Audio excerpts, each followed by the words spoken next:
Welcome to the MTBC Telling Our Stories podcast. I am your host, the Associate Pastor here at Mount Tabor Baptist Church, Daniel Nally. And this podcast is us here at MTBC at Mount Tabor sharing our stories. I hope you enjoy your time as you listen to the testimonies and the stories of people of our church. And I hope you share these stories with friends, people that are hurting, people that need encouragement. So let's give a listen to our story for the day.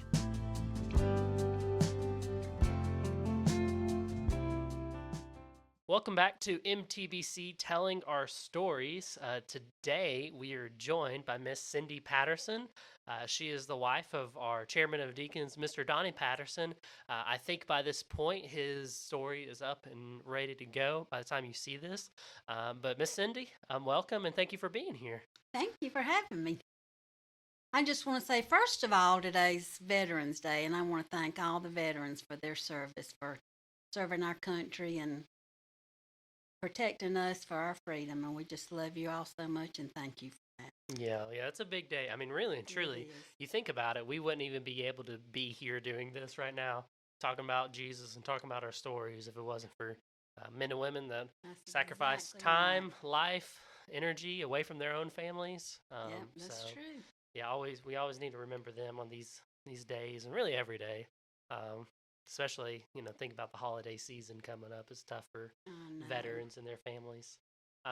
Well, we'll go ahead and get started, but before we talk about a story of what Jesus has done, share a little bit about yourself. Do you have any hobbies, interesting facts, things that you enjoy, just so the people can get to know you a little bit better? Well, I'm a family girl. I love my family. First of all, Jesus above everybody, but I have a precious little mom who's 90 years old that I just absolutely adore, and a sister, the most wonderful husband that I could ever have prayed to have. Donnie has just been a blessing in my life. We have a beautiful granddaughter. I have two nieces, a great niece and a great nephew. My whole family, even down to my brother-in-laws and my nephew-in-laws. I love them all. They're all precious, and they're just very special to me. And we just enjoy our family get-togethers, and that's my hobbies are coloring. I love to color. That's one of my big hobbies. I paint and color. That's awesome. And see, I didn't even know that. I didn't know you painted. Didn't? Yeah, that's awesome. I do. I've enjoyed it for many years. Mm-hmm. I know you have a soft spot for the Lord's or God's animals and creatures on this earth. You have a few pets. I have four dogs and two cats now, and they are a blessing. Every one of them are just so special. We just got a new puppy, as a matter of fact, that's 4 months old, and okay, he's our sweetheart. Yeah, so a little wide open at y'all's house now with the puppy. Wide open. Goodness. Yes. Awesome. Well, would you mind go ahead and telling your experience of meeting Jesus and how he changed your life? Well, the first time I met Jesus, Mother took me to church. The very first place I ever went in my life was to church. And so I've been in church my whole entire life. And I got saved as a little girl. I was probably 7 or 8 years old. And I remember very distinctly the day that our preacher did the altar call, and I said, "Mom, can I go down?" And she said, "Are you sure you know?" And I said, "Yes, ma'am, I want to go." So I went, and I served the Lord for many years. I went to Sunday school. I have a 13-year pen. Well, I got a pen every year, but I went to 13 years with not missing Sundays in Sunday school. Wow, not a single Sunday? Wow, that's awesome. No. I know. And then as I got older, though, I kind of went to college and got out and started just living life, I guess I'd say, away from God. And I just regret that to this day. But as I got away from God and I started living more worldly and everything, I still had him in my heart the whole time. I had convictions that he was right there and I needed to be at church every Sunday, but yet I'd always go out and have a good time on Saturday night and not go to church on Sunday, and that was not good. But anyway, every time I would go to church, I'd have a conviction. Every time the preacher would do an altar call, my heart would just pound, and I felt like, wow, I've been saved. Why is my heart doing this? Mm. Then I'd have nightmares at night, and it was like I'd have spiritual warfare or something. It was Mm. just a scary situation. So finally, Preacher Danny was here, and he did an altar call one day, and my heart was just pounding. I said, I've got to go down again. So I went down, and I was baptized again. And from that day forward, I have served the Lord with all my heart, and I, I've always loved Jesus. He's always been special, the most special part in my life. Yeah. I think you said something very, I don't know, key. I just want to point out that even in the time when you were not really living for the Lord, that you still felt that in your heart, that you Mm-hmm. still felt God, nudging and tugging at you, trying to I get you did. back. And it wasn't that I wasn't living for the Lord because I loved Him and I still had Him totally in my heart, but I was just doing things outside of church as far as going out with friends and all that and Hmm. just not doing my things that I should have been doing. But Hmm. I always had Him in my heart because I always had that conviction Yeah. Yeah. saying, you need to be back in church, Cindy. So, Yeah. I think that's an encouragement for a lot of people that, you know, God doesn't just throw us to the side, no, He it's doesn't. not like we mess up once and then he's done, he's Oh, always that's faithful, right. always. So that's an encouraging thing. I Um, know. and pretty cool to kind of hear a similar story to with Donnie or with your husband of, that he went away from the Lord for a time and for a season, but he, that's what he said. Every time he would drive by a church on the way fishing or something like that, that he would feel that in his heart too. Well, and then when Donnie and I got married, by that time I had already been in church for a good while, Mm. and Donnie was not in church at that time. And I said, "Honey, we got to get in church." And he said, "Well, you know, I can I can worship God out on the fishing lake." And I said, "No, you Mm. cannot. Not like you're supposed to. You Yeah, cannot." So we got in church, and now it's just been the biggest part of our lives. yeah. Now you said you were in church a good bit before that point. What really brought you back to be, I don't know, 100% back in? I guess. I guess as I got older, I just went through that little teenage college time, I guess, and Hmm. just kind of got away. But my heart never got away from him. So I just, with my conviction in my heart, I just got back. I was still young whenever I Hmm. got back, and I had been in church for several years before Donnie and I got married, and I went to Rock Springs and Easley. So Hmm. then we moved to Anderson, and I didn't know where to go down here either. So we had to decide on a church, and God just led us here. Yeah, that's awesome. It's been a blessing to us. Yeah.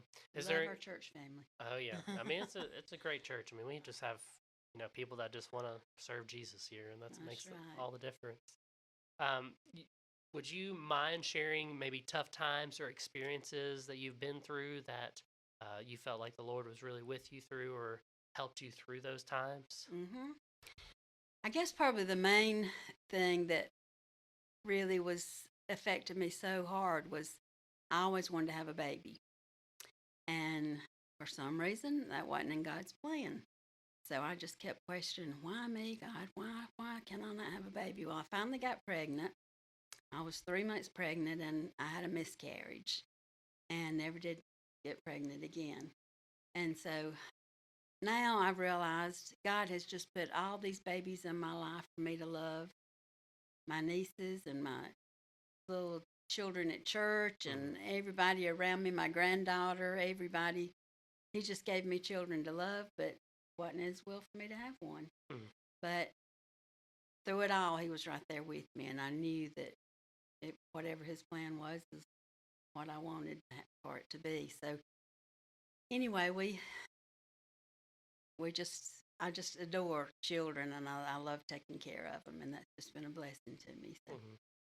It always gets a little smirk on my face or a smile on my face whenever the kids come out of their Sunday school time. And uh, for those that aren't part of the church, Donnie and Cindy, they sit on the front right side, right in front of the door. And when kids come up, you have little Sawyer and kids like that come by. They always say hello to I y'all have and to get everything. all my hugs Oh from all my yeah, babies. Yep, that's yeah, right.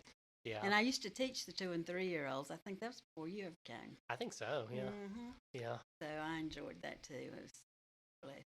Yeah. And then I had another rough year last year. I had 2 surgeries back to back. And then right after my surgeries, I had a heart attack. Mm. So that was a tough time. But through it all, God was right there with me. And I knew I didn't get, everybody said, "Oh, I bet you were scared to death through all that, weren't you?" And I said, "No, I just felt like God had this. And I wasn't a bit anxious or Yeah. anything." And I have to say, I guess my favorite Bible verse is Philippians 4:6 about don't be anxious about anything, but pray about everything in every situation. And that's what I've always done. Even in my office, I have a thing on my wall that says just pray. Yeah. And I'll tell everybody, every time I talk to anybody that needs prayer for anything, I'll say, instead of saying, "Well, I'll pray for you," I'll say, "Well, let's pray," and I'll pray for them right then. Yeah. So that's just always been my big thing, that I totally believe in prayer. It's just God answers those prayers to this day. He Yeah. listens. Yeah. And you've seen it. I mean, you probably I give have. testimony of I sure have. God showing up in prayer and whatnot. I do want to say one thing. I may get emotional on this. I'm sorry, Miss Cindy.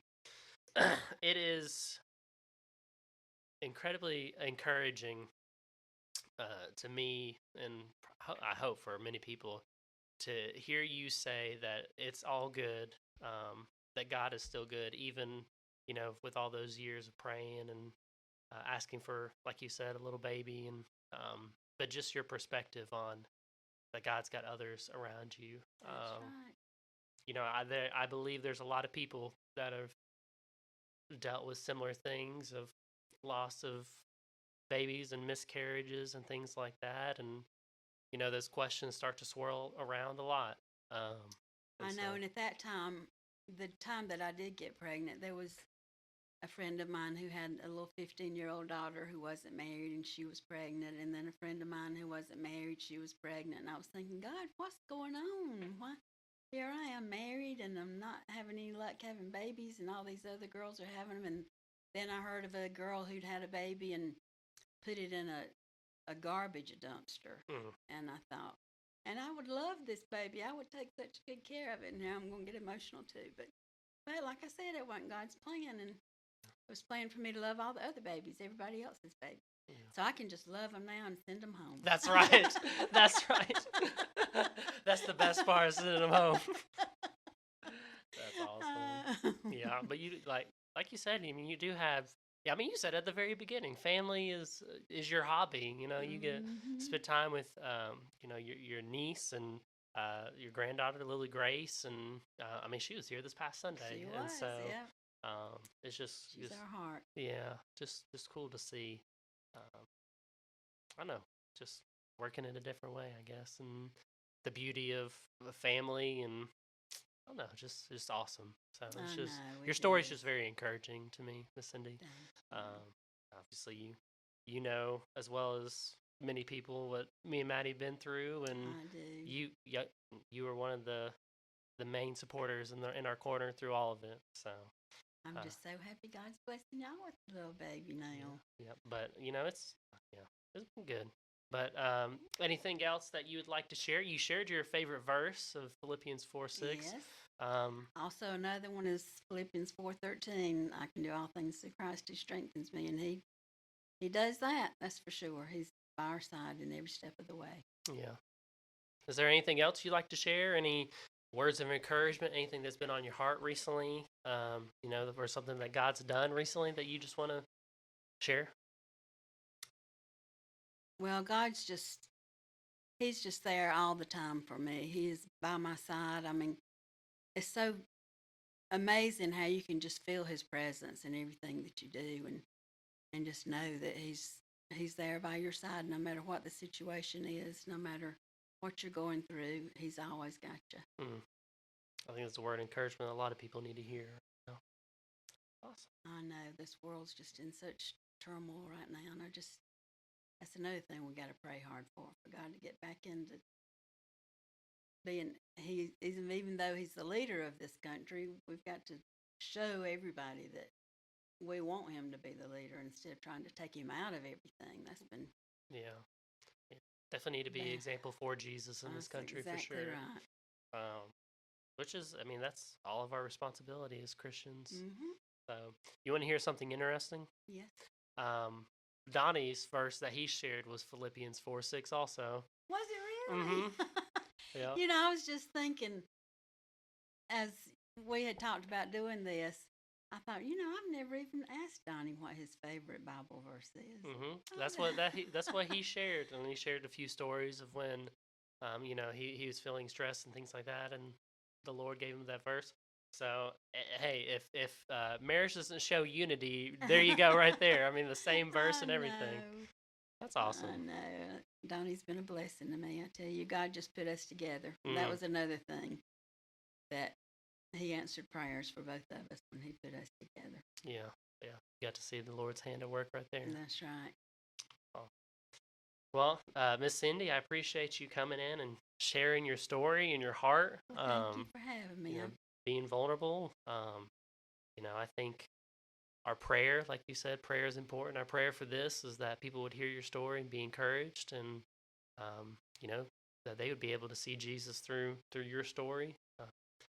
So yeah. So. Another thing that I enjoy doing is taking care of older people too. Mm, I told Mother, I said, I wondered why God spared my life through everything that I went through last year, and I'm seeing now I've got friends that are getting older that need to be taken care of, and my little mom and yeah. her friend, and it's just feel like God just put me here to take care of who I can. Yeah. It's almost like you have your own ministry now. That. Oh, I love everybody.